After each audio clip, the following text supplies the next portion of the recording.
આજે તો કોલેજમાં પરીક્ષા આપવા ટ્રેક્ટર લઈને પહોંચી ગયા. તો જય માતાજી મિત્રો, તો આપણે અવારવારમાં કોલેજમાં પરીક્ષા આપવા માટે નીકળી ગયા હતા અને ઘેરથી જ એક ટ્રેક્ટર મળી ગયું. ટ્રેક્ટરમાં બેસી ગયા છીએ. તું ચો બેઠો છે? તું તો ઉભો છે. ઘર ભેગું થાને ભાઈ.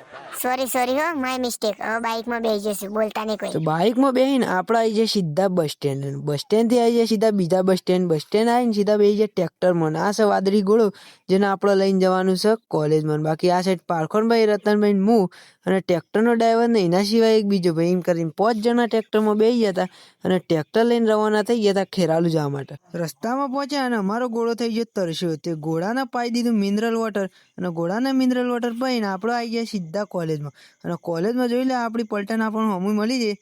બાકી જોઈ લેવાનું રિએક્શન કે આજ તો ભાઈ વાદળી ઘોડો લઈને આવી ગયા છે કોલેજમાં. ટ્રેક્ટર લઈને આપણે આવી ગયા હતા કોલેજમાં. જોઈ લે બાકી ટ્રેક્ટર વાળાને કહી દીધું આવજો ને આપણે નીકળી જાય કોલેજમાં જવા માટે. ચમ કે કોલેજ જવું પડશે અને પેપર રહી જાય અને આપણે અહીંયા કોલેજના અંદર. તો અમારી કોલેજ તો પરીક્ષાના દાડે જ ભરેલી હોય. તમારું મન ભરવાનું હોય તો વિડીયોને લાઈક, શેર અને ફોલો કરો. મળું બીજા મિની બ્લોગમાં.